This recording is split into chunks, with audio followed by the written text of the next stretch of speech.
In this lesson, we are going to cover what currency pairs are, which of the many currency pairs do we actually choose to trade and focus on, how to read a Forex quote, and then we're going to finish off by looking at what pips are and how we measure them, because this is a vital part of the risk management process.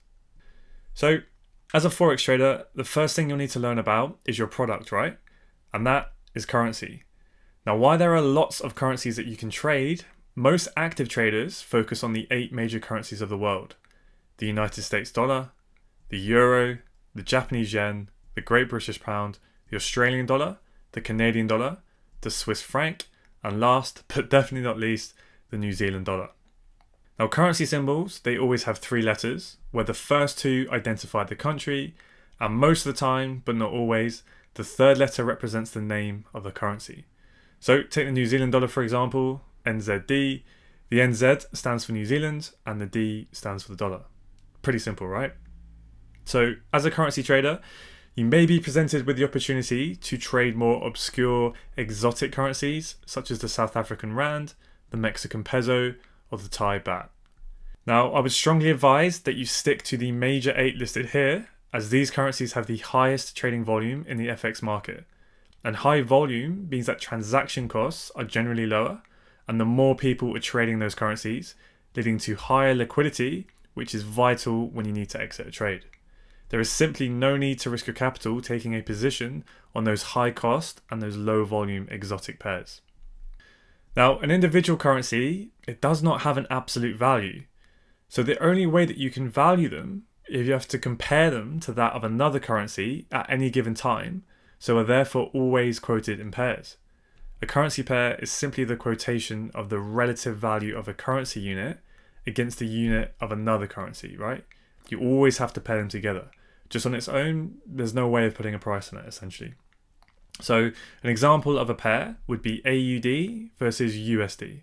So the Australian dollar versus the US dollar, which is commonly referred to as Aussie dollar. So if you were to buy the Aussie dollar, in trader talk, you would say that you were going long the Aussie dollar. And another term that will become a common part of your vocabulary now that you are a trader is bullish. So you say that you are bullish on a currency pair or whatever asset class you are talking about if you think it is going up. So when you buy this currency pair, Aussie dollar, you would be buying Australian dollars while simultaneously selling US dollars. So this means that you would profit from how much the Australian dollar appreciates, so goes up in value in comparison to the US dollar. And if you were to sell the pair, this means that you are going short, and you would say that you are bearish on a pair if you think it is going down. Now, I know if you're probably a bit new to trading, it can be a little bit confusing if it's the first time you've heard some of these terms. So an easy way to remember the difference between bullish and bearish is that when bulls attack, they swipe upwards with their horns, and when bears attack, they swipe downwards with their paws, alright? But anyway, if you were to sell the pair, Aussie dollar, you would be selling Australian dollars while simultaneously buying US dollars with them, right? Now, if that can be a little bit confusing, fortunately, your broker will take care of this, this simultaneous buying and selling at the same time. They take care of that so that you can simply focus on the pair as a single trading instrument, just like a stock. So on your execution software, you will literally either just click buy or sell on the pair as a whole. So they make it super simple for you. Now, don't worry if it seems a little bit confusing at this point, because we're going to cover specific instructions on executing trades in the later lessons. Now, paired up in every possible combination, the major 8 individual currencies, they deliver a total of 28 tradable currency pairs. And of these 28 pairs, those that contain the US dollar, those are referred to as the majors. And the remaining pairs that do not contain the US dollar, they are commonly known as minors or crosses. Now, you may hear many of the major pairs referred to by traders with certain nicknames. Australian dollar versus the US dollar are simply Aussie, pretty simple. Pound dollar is often referred to as cable, and this is because back in the mid-19th century, before the invention of satellites and fibre optics, the exchange rate between the Great British pound, sterling, and the US dollar, it was actually transmitted across the Atlantic Ocean via a submarine cable. So this is what essentially traders refer to it as. But then when the euro was introduced not too long ago in the late 1990s, probably when some of you were actually born, traders simply upgraded the old cable to a state-of-the-art fiber optic line, hence the ingenious name, fiber. Then we have Kiwi dollar, simply as Kiwi, dollar CAD as Loonie, dollar Swiss as Swissy, and dollar yen as Ninja.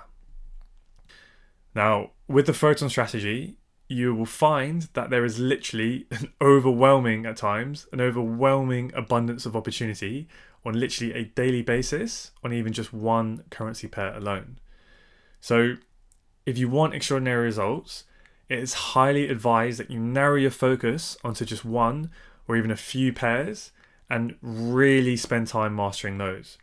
Now we're going to discuss this in much more depth in a later module in the course when you start to put your trading plan together.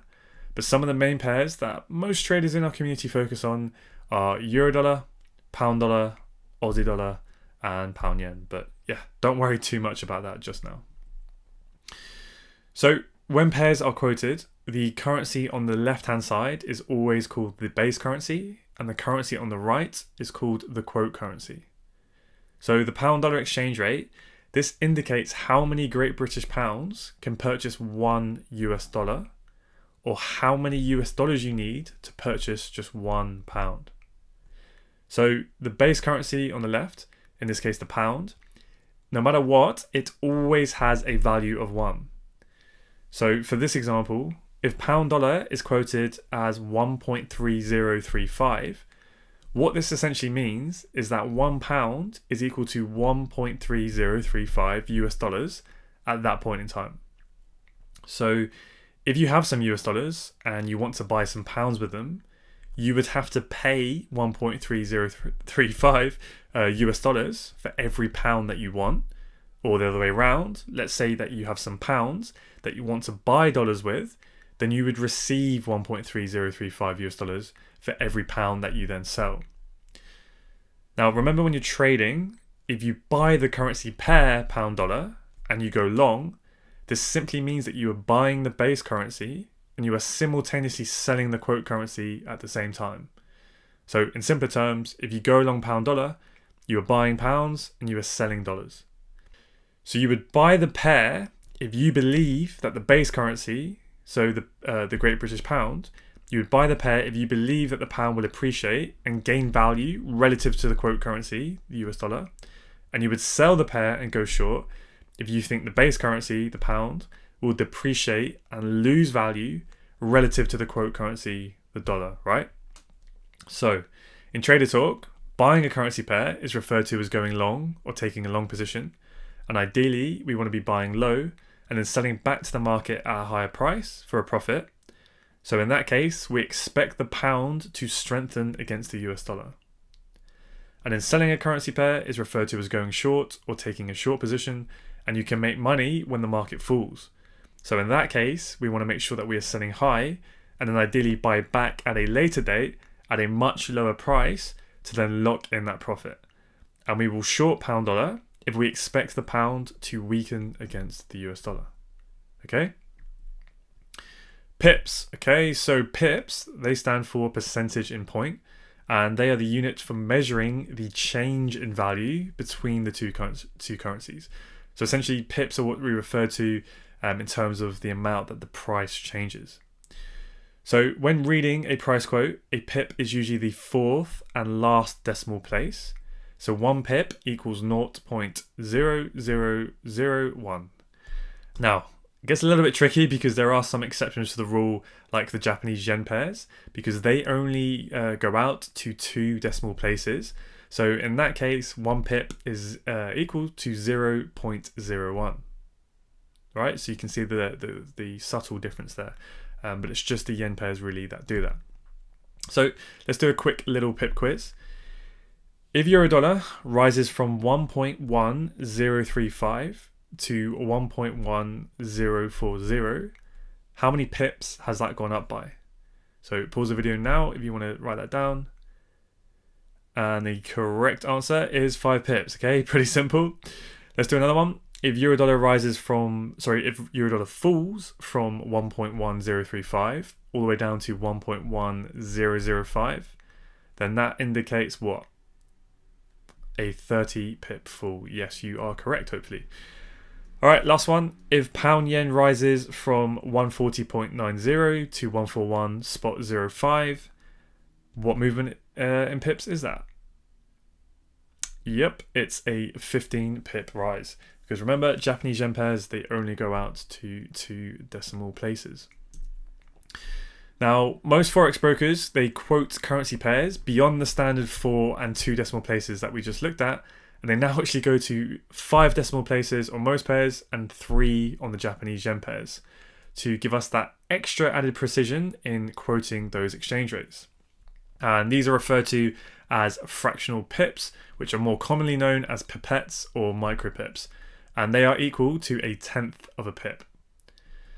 So if euro dollar was quoted at 1.10352, then the 5th decimal place, which is usually visually displayed as a smaller number, that is the pipette, right? And which, in this case, that would be equal to 0.2 pips.